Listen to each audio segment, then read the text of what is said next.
বাক স্বাধীনতার সংকট থেকে গণতন্ত্রের সংকট উপস্থিত হয়। তাছাড়াও আরো অন্যান্য কারণ থেকে গণতন্ত্রের সংকট উপস্থিত হতে পারে।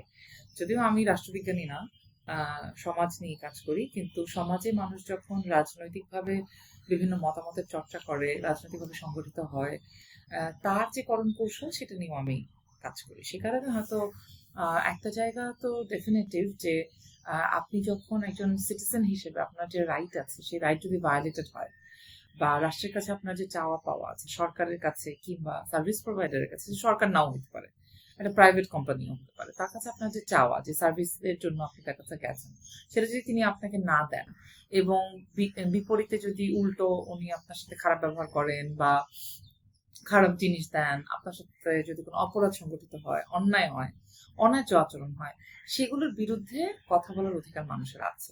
এবং মানুষের মতামত প্রকাশের অধিকারটা তার একটা অন্যতম গুরুত্বপূর্ণ মানবাধিকার হিসেবে চিহ্নিত আছে। এবং এই যে কথা বলার অধিকার, এটা যদি না পাওয়া যায়, তাহলে আমরা ধরে নিই যে বিশেষ করে ক্ষমতাবানদের বিরুদ্ধে যদি কথা বলা না যায়, তাহলে আমরা ধরে নিই যে এটা একটা এক ধরনের অবরুদ্ধ অবস্থা, যেটা মানুষ যখন মত প্রকাশ করতে পারে না, তখন সে ভয়হীনভাবে নির্বাচিত করতে পারে না তার প্রতিনিধিকে, তখন নানান কিছু দিয়ে সে এটা প্রভাবিত হয়, যা হয়তো ওই জনপ্রতিনিধির যে কাজ, সে কাজের বাইরে গিয়ে অন্যান্য বিষয়ে একজন ভোটারকে প্রভাবিত করছে, যেটা তার মধ্যে অন্যতম একটা বিষয় হচ্ছে ভয়, যে আমি যদি তাকে ভোট না দিই তাহলে সে আমার প্রতি অন্যায্য আচরণ করবে, অন্যায় করবে, আমার প্রতি সহিংসতা চালাবে। এটা একটা দিক, কিন্তু এখানে একটা লিমিট বা সীমার ব্যাপার আছে। তার বাক স্বাধীনতার সীমাটা কত দূর আসলে?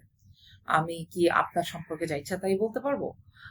আমি কি আপনার সম্পর্কে মিথ্যা তথ্য ছড়িয়ে দিতে পারবো? ধরা যাক আমি যদি কালকে আপনার সম্পর্কে একটা মিথ্যা তথ্য সামাজিক মাধ্যমে ছড়িয়ে দিই, এবং সেটা ছড়িয়ে দেওয়ার ফলশ্রুতিতে আপনার যদি কোনো ক্ষতি হয়, আপনার মান সম্মানের ক্ষতি হলো, আপনার চাকরি চলে গেল, তার মানে তো আপনার অর্থনৈতিক ক্ষতি হলো এবং আপনার ভবিষ্যৎ সম্পূর্ণভাবে অনিশ্চিত হয়ে গেল।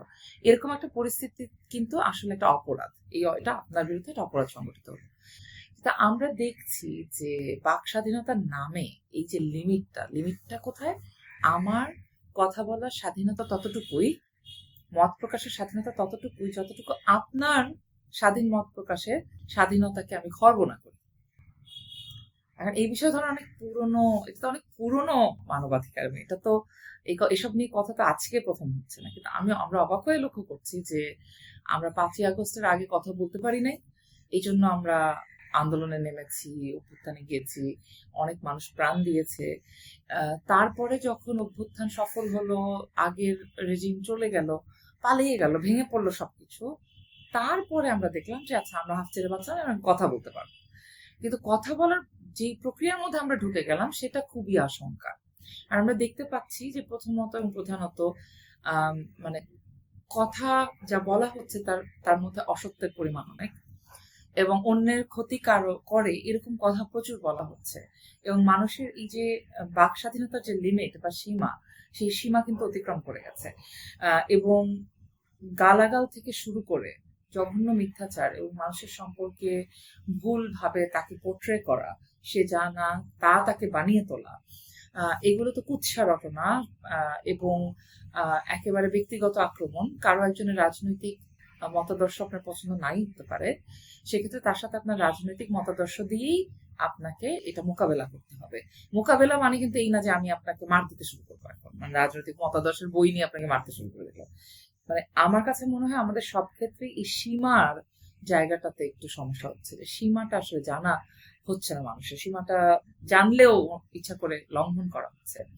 এবং সীমা লঙ্ঘনের ক্ষেত্রেও যেটা ঘটে, যে আপনি যখন আপনার ব্যক্তি স্বাধীনতাকে একেবারে সর্বত্র বিরাজমান করে সকলের ব্যক্তিগত জীবনে উকি দেওয়া শুরু করবেন, সে শার্ট পরলো কেন, প্যান্ট পরলো না কেন, প্যান্ট পরলো তা এত লম্বা কেন, এত লম্বা তো এত ছোট কেন, এটা কেন ওটা কেন, এটার জায়গায় যখন চলে যাবে, তখন হচ্ছে আপনি মানুষের ব্যক্তিগত যে পরিসর, যে ব্যক্তি স্বাধীনতার যে পরিসর, সেখানেও কিন্তু আপনি ইনফ্রিঞ্জ করছেন। যেটাও কিন্তু আমাদের গত রেজিমেও হয়েছে। আপনি কেন হিজাব পরলেন, আপনি কেন টাকনুর উপর পায়জামা পরলেন, এটা নিয়ে মানুষকে নানাভাবে হেনস্থা করা হয়েছে। তার মানে কিন্তু এই না যে আজকে এসে আমি কেন হিজাব পরলাম না এবং আপনি কেন টাকনুর উপর প্যান্ট পরলেন না, আপনার প্যান্ট কেন পায়ের নিচে গেল, এইটা নিয়ে তো আপনাকে আমি যদি বৈষম্য করতে চেষ্টা করি, আপনার সাথে যদি একই রকম ভায়োলেন্ট আচরণ করি, বুলিং করি আপনাকে, তাহলে আমি তো আসলে ফেরত গেছি ওইখানে, এবং এটা কিন্তু ব্যক্তির স্বাধীনতাকে খর্ব করছে। এবং যে ব্যক্তির স্বাধীনতার কথা আপনি বলছেন, যে হিজাব পরা যেরকম স্বাধীনতা, হিজাব না পরাও সেরকম স্বাধীনতা। এখন এই জায়গাতে পোশাকের স্বাধীনতা, আমি কি বই পড়বো, আমার চিন্তার স্বাধীনতা, এই জায়গাগুলোতে অনেক বেশি ইনফ্রিঞ্জমেন্ট হচ্ছে। এবং একটা জাতিকে যখন আগাতে হবে, তাকে কিন্তু নানান রকম তর্কের মধ্যে দিয়ে আগাতে হয়, তা না হলে জাতির মানুষ গঠন হয় না।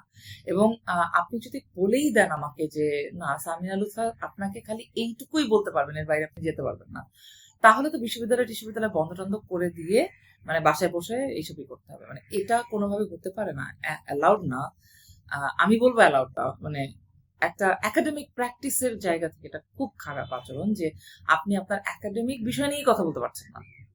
যেমন আমার একাডেমিক বিষয় হচ্ছে সমাজ, সমাজের মধ্যে নানান পদের মানুষ আছে, তার মধ্যে নানান ধর্মের মানুষ আছে, নানান জাতিসত্তার মানুষ আছে, নানান রকম লিঙ্গ পরিচয়ের মানুষ আছে, এবং আপনার আমার পছন্দ না হলেও নানান রকম সেক্সুয়াল ওরিয়েন্টেশনের মানুষও আছে।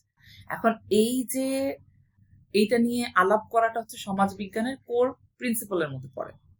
ডিসক্রিমিনেশন, ইনইকুয়ালিটি কোত্থেকে তৈরি হয়, এবং সেগুলো ভায়োলেন্সের মাধ্যমে কিভাবে আমরা ইকুয়ালিটিকে চ্যালেঞ্জের মুখে ফেলে দেই, এবং কখনো আমরা ইকুয়ালিটিতে যাওয়ার ক্ষেত্রে যে বাধাগুলো আছে সেগুলো যদি আমি পড়াতে না পারি, আমি যদি এগুলো মানে ক্লাসরুমে বলতে না পারি, তাহলে আসলে আমি কিন্তু আমার ডিসিপ্লিনের প্রতিও একটা বড় অবিচার করছি, আমার শিক্ষার্থীদের প্রতি আমি বড় অবিচার করছি। বিশ্ববিদ্যালয়ের যা কাজ হচ্ছে, যেখানে নানান রকমের জ্ঞান, যে জ্ঞানটা আপনি অ্যাগ্রি করেন না, আপনি যার সাথে একমত নন, সেই জ্ঞানটা নিয়েও কথা বলার জায়গাটা থাকতে হবে, তাহলে এটা বিশ্ববিদ্যালয় হয় না। তো আমাদের আসলে ওই জায়গাটাতে আশঙ্কা করি আমি, যে ওই জায়গাটাতে এক ধরনের এই যে এত বছরের ফ্যাসিবাদী যে প্রক্রিয়ার মধ্যে আমরা ছিলাম, সেটা আমাদের মানুষের মধ্যে একটা ছাপ ফেলে গেছে, যেটাই হয়তো এগুলো প্রতিক্রিয়া এক ধরনের, কিন্তু এই প্রতিক্রিয়াগুলো থেকে বের হয়ে আসাটা খুব জরুরি। একাধিক দেশে এরকম উদাহরণ আছে, যেরকম বিশাল ম্যাসিভ গণ অভ্যুত্থান হয়েছে একটা কোনো দাবিতে, একটা কোনো মেটেরিয়াল কজেই সাধারণত এত বড় অভ্যুত্থান হচ্ছে। এখানে কিন্তু মেটেরিয়াল কজটা খুব ক্লিয়ার ছিল, আনএমপ্লয়মেন্ট, সবকিছুর দাম বেশি, করাপশন, খুব পরিষ্কার মেটেরিয়াল কজ ছিল, তার মধ্যে যোগ হয়েছে মানুষকে খুন করা শুরু হয়েছে। এরপরে তার কোনোভাবেই তার থাকার এখানে কোনো রাইট নাই, বা তার কোনো মানে নৈতিক এবং সব রকমের অধিকার সে হারায়। এবং এরা চলে যাওয়ার পরে এই ধরনের ম্যাসিভ মুভমেন্ট পৃথিবীর বিভিন্ন দেশে হয়েছে, এবং হবার পরপরই এই ধরনের ডিভিসিবিলিটি, এই ধরনের পোলারাইজেশন কিন্তু খুবই কমন ঘটনা। আপনি সাউথ কোরিয়াতে দেখেন, আপনি এই মিশরে দেখেন, এগুলো কিন্তু ঘটে, আরো অনেক ধরনের আপহিভাল ঘটে। কারণ একটা ম্যাসিভ মুভমেন্টের পর যেটা ঘটে, যে এই অথরিটেরিয়ান রিজিমগুলো সমাজের বিদ্যমান প্রতিষ্ঠানগুলোকে ধ্বংস করে তারা তাদের এই করাপ্ট সার্কেলের একটা নেক্সাস তৈরি করে, সেটাকেই মূল ইনস্টিটিউশন হিসেবে স্ট্যাবলিশ করে রাখে। সেই ইনস্টিটিউশনটা যখন ঝুরঝুর করে ভেঙে পড়ে, কিন্তু ওই জায়গাটা নেয়ার মতো লোক থাকলেও প্রতিষ্ঠান থাকে না, নিয়ম কানুন থাকে না, তখন এই ধরনের মানে দখলদারি ব্যাপার, যে আমি যদি নিজের আইডেন্টিটিটাকে বা নিজের বয়ানটাকে, ন্যারেটিভটাকে বেশিরভাগ মানুষের ন্যারেটিভ করে তুলতে পারি, তাহলে মনে হয় আমার পক্ষে সহজ হবে জিনিস দখল করা। এটা একটা পরিষ্কার ভাবে একটা দখল বেদখলের একটা একদম পরিষ্কার একটা রাজনৈতিক অর্থনীতি আছে এটার মধ্যে।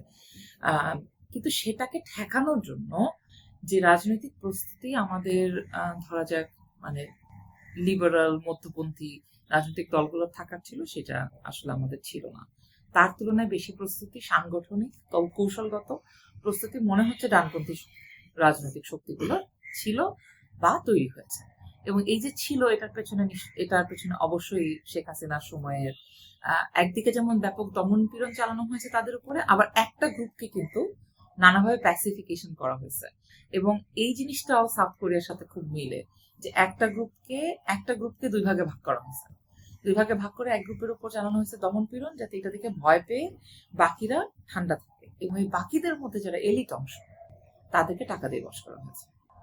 এই সেম জিনিসটা কিন্তু আমরা আওয়ামী আমলেও দেখেছি, যে এই যে ইসলামপন্থী যে রাজনৈতিক শক্তি, আমি জামাত ইসলাম, হেফাজত ইসলাম আলাদা আলাদা বললাম না, কেউ রাজনৈতিক দল, কেউ রাজনৈতিক দল না, কিন্তু এই ইসলামী শাসনতন্ত্র সমস্ত শক্তিটাকে যদি চিন্তা করেন, যারা ধর্মের ভিত্তিতে রাজনীতি করে, রাজনৈতিক এক ধরনের অ্যাক্টিভিজম তাদের আছে, সেই শক্তিটাকে যদি আপনি কল্পনা করেন, তাহলে আপনি দেখবেন যে ওদের একটা অংশকে প্রবলভাবে নিপীড়ন করা হয়েছে, ভয় দেখানো হয়েছে। এটা দিয়ে এই নিপীড়নের ভয় দেখায় কিন্তু সবাইকে ঠান্ডা রাখা হয়েছে, শুধু যে ইসলামপন্থীদেরকে না তা না, কিন্তু সবাইকে গুম করছে, খুন করছে, ক্রস ফায়ার দিছে, এবং এই পুরো জিনিসটাকে সকলের মধ্যে ভয় ছড়ানোর কাজে ব্যবহৃত করেছে। আর যেহেতু এই শক্তিটা বিশাল, এই বড় শক্তিটাকে নানান জনকে নানান রকম কি বলবো পুরস্কার দেওয়ার মাধ্যমে এরা ঠান্ডা রেখেছে, যাতে ওই পকেটগুলো থেকে নতুন করে সমস্যা উদ্ভব না হয়। আমি মোটা দাগে বললাম, এরা আরো অনেক নুয়ান্স ঘটনা আছে, কিন্তু এই জিনিসটা ধরেন এই জিনিসটা তাদেরকে এক ধরনের সাংগঠনিক শক্তি তৈরি করতেও সাহায্য করেছে, যেটা হয়তো অন্যান্য যে মধ্যপন্থী শক্তিগুলো, যেমন হতে পারে বিএনপি বা অন্যান্য রাজনৈতিক দল, তারা এই জায়গাটা করার সুযোগই পায় না, কারণ বিএনপিকে তো কোনো রকম সাংগঠনিক কর্মকাণ্ড করার সুযোগই দেওয়া হয় না। আর ধরেন বামপন্থী বা আরো প্রগতিশীল যে অংশটা আছে, সেই অংশটা তো বাংলাদেশে আসলে অনেকদিন ধরে ডুইন্ডলিং, মানে একদমই প্রায় শেষের দিকে চলে আসছে এরকম অবস্থা সংখ্যাগত ভাবে। যদিও এখনো বয়ান তৈরিতে তাদের ভূমিকা খুব গুরুত্বপূর্ণ, কিন্তু সংখ্যাগত ভাবে তাদের খুব মানে তারা খুবই সামান্য অংশ। এটা তাদের জন্য একটা মানে এটা একটা জটিল রাজনৈতিক অবস্থা, কারণ ধরেন ডানপন্থীদের আছে সংখ্যার জোর, কিন্তু তাদের বয়ানটা আসলে তাদের বয়ানকে কাউন্টার করতে পারে যে বয়ান, সেটা কিন্তু মধ্যপন্থীদের নাই। সেই বয়ানটা কিন্তু আবার বামপন্থীরাই তৈরি করে। তো তাদেরও আবার একটা অংশ, বিরাট অংশ, এই অল্প কিছু লোকের মধ্যেও একটা বিরাট অংশ আওয়ামী লীগের সাথে ছিল। তার ফলে এই সংখ্যা আরো কমে গেছে। আর 5ই আগস্টের পরে এই যে যারা একটু এই সমস্ত কথাবার্তা বলতে পারতো, তাদের মানে একটা মেজর অংশ যারা আওয়ামী ফ্যাসিবাদী কালচারাল অ্যাক্টিভিস্টদের নৌকায় উঠে গেছিলেন, ওনারা তো আর নেমে আসতে পারেন নাই।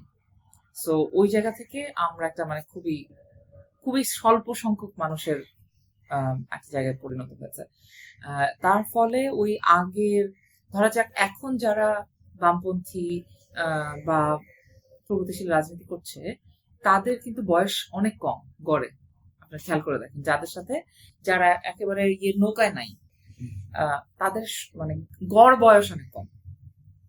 তার মানে হচ্ছে যে একটা যেই বয়সটা হওয়ার লাগে, একটা নেটওয়ার্ক, একটা বিভিন্ন জায়গায় যাওয়ার, তার কথাটা কোথাও পৌঁছাবে, তাকে দুইটা লোকে চিনে, তার ভোট না থাকতে পারে কিন্তু তার কথার দাম আছে, এরকম লোকের সংখ্যাও কিন্তু কমে গেছে। তার মানে ইয়াঙ্গার জেনারেশন, যেটা আমি আবার মনে করি এটা একটা খুব ভালো দিকও, যে ইয়াঙ্গার জেনারেশন একটা ম্যাসিভ পপুলেশন আছে যারা ডানপন্থী রাজনীতি করবে না, আবার তারা মধ্যপন্থী রাজনীতি করবে নাকি আরো প্রগতিশীল দিকে আসবে, এই টানাটানির মধ্যে কিন্তু এখন প্রচুর ছেলে মেয়ে আনডিসাইডেড ঘুরে বেড়াচ্ছে। সুতরাং যেহেতু এই মুহূর্তে যারা ধরা যাক আমি বলবো যে মানে মুজিববাদী বাম ছাড়া যারা আছে, আমি একটা খুবই অদ্ভুত বাক্য ব্যবহার করলাম, মুজিববাদী বা একটা ফ্রেজ যেটা একটা ন্যারেটিভের অংশ। তা আমি ধরে নিচ্ছি যে আওয়ামী লীগের সাথে ছিলেন না এরকম বামদের যে অংশটা তরুণতর, তারা আসলে তরুণতর, তাদের একটা মানে ভালো স্পেস আছে এই মুহূর্তে রাজনীতি করার ক্ষেত্রে বা রাজনীতিতে একটা গুরুত্বপূর্ণ ভূমিকা রাখার ক্ষেত্রে। কারণ আসলে এই যে অ্যানাইহিলেশনের রাজনীতি শুরু হয়েছিল, যে একদম পুরোপুরি নিশ্চিহ্ন করে দেয়া, এই যে জঙ্গিবাদ বিরোধী যুদ্ধের নাম দিয়ে পুরোপুরি নিশ্চিহ্ন করে দেওয়ার যে রাজনীতিটা ছিল, তার বিপরীতে গিয়ে কিভাবে আসলে রাজনীতিটা করা যায়, যে রাজনীতিটা ইনক্লুসিভ, যে রাজনীতিটা অন্যের মতটা শুনে তাকে সেই স্পেসটা দিবে, কিন্তু তাকে নট নেসেসারিলি তাকে আমার মেনে নিতে হবে, এই চর্চাটা কিন্তু আছে এই গ্রুপগুলোর মধ্যে, এই বামপন্থী রাজনৈতিক দলের গ্রুপগুলো হয়তো আছে, আশা করি ইয়াঙ্গার জেনারেশনের মধ্যে। তো সেই জায়গাটাকে নার্চার করে একটা জায়গায় কিন্তু যাওয়ার সুযোগ আছে, যেখানে অন্যদের কথাটাও স্পেস দিয়ে কিন্তু যুক্তি তর্কের মধ্যে দিয়ে গণতান্ত্রিক চর্চাটা শুরু করার সুযোগ আমরা তৈরি করতে পারি।